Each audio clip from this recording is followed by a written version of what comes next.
Welcome to the Boomer Briefing Podcast. We are thrilled to be celebrating our 100th episode with you today. Since October 2020, we have released new episodes every Tuesday morning with the goal of helping you solve critical business issues in 20 minutes or less. For this episode, we're going to be looking back on previous episodes, some of our most popular episodes, and updating you on big changes related to those topics. So we hope you enjoy this special edition of the Boomer Briefing Podcast. Hi, I'm Jim Boomer, CEO and shareholder at Boomer Consulting. Back in December 2020, I recorded a podcast episode on ensuring that you had a unified vision and alignment within your firm. And as I look back since then, what is the biggest thing that we've seen changing in the profession? And I'd say it's a lot of the same.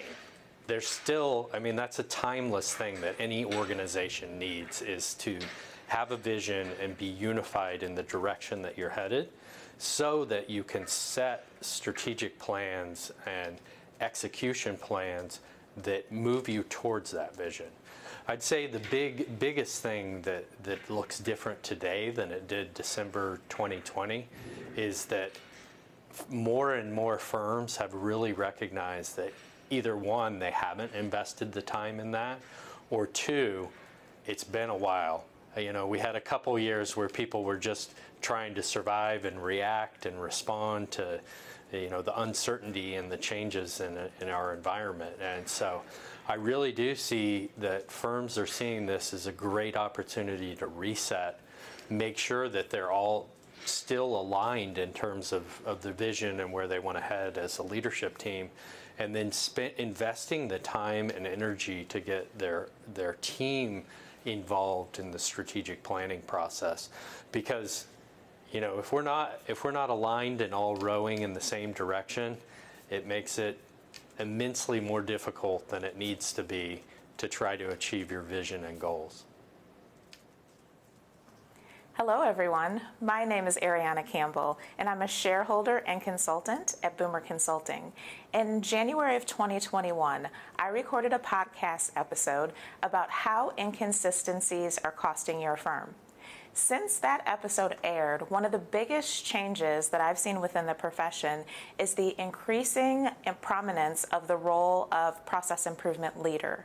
So one of the things that I think is really exciting and really interesting that we're seeing within accounting firms is that the process improvement leader, that role is really being elevated within firms.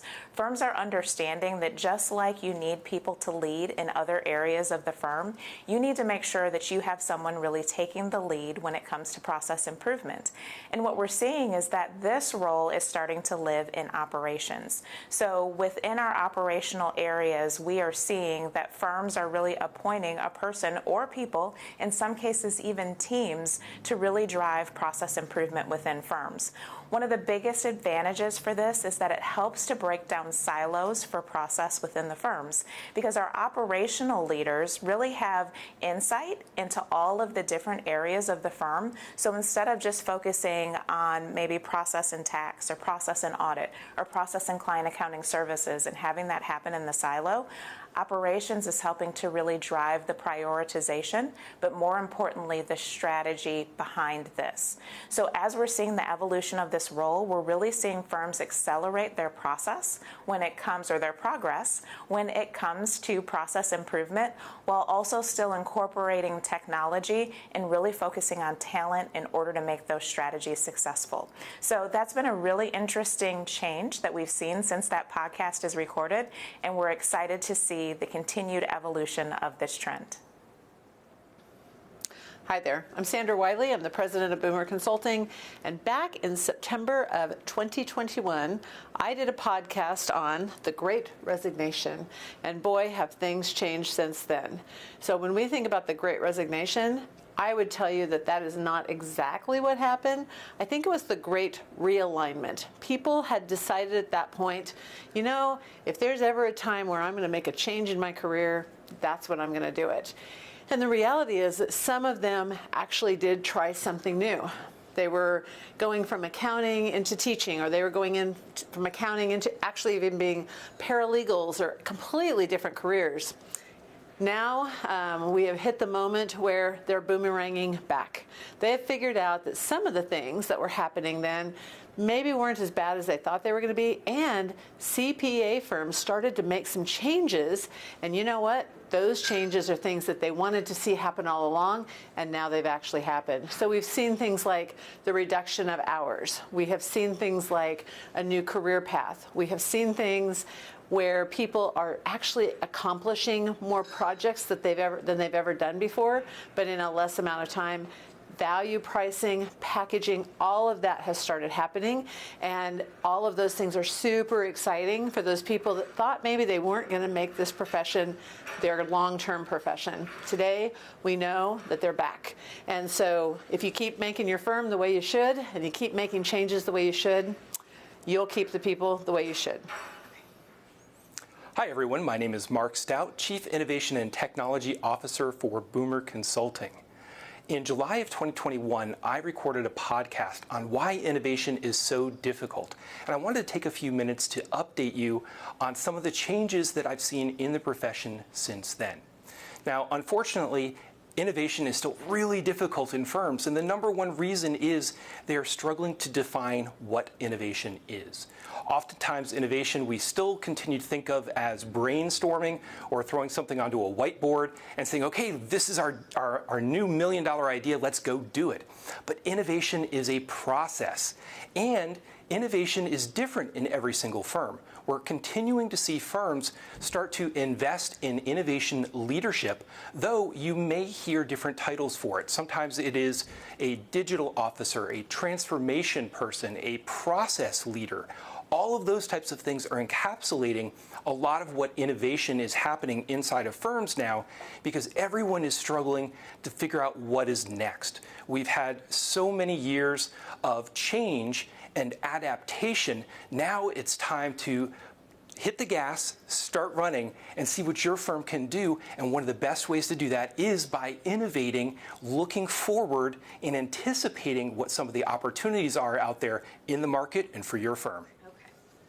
Hi, I'm Jon Hubbard, shareholder and consultant and host of the Boomer Briefing podcast. In November of 2021, Jim Boomer and I spoke around why advisory services are so scary to accountants. And since then, we have worked with a lot of firms in the area of advisory services. So what are the big updates or the big changes? I can highlight a few for you here.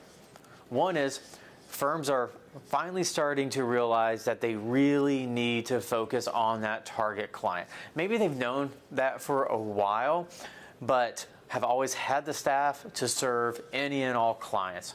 Well, now we know that's not the case. So we have to hone in on who is our target client. Getting clarity on that will allow you to best develop strategies in the advisory services area.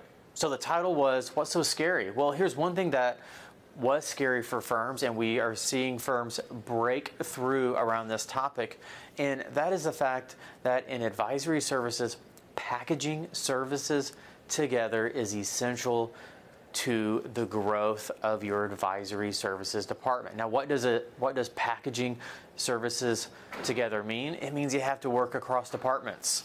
Okay, so firms with departments that maybe historically haven't collaborated that tightly together are now seeing, hey, in the best interest of our firm and in the best interest of our clients, we need to be in lockstep with one another. Clients want to see services packaged together. They want options, and they want to be able to make a choice.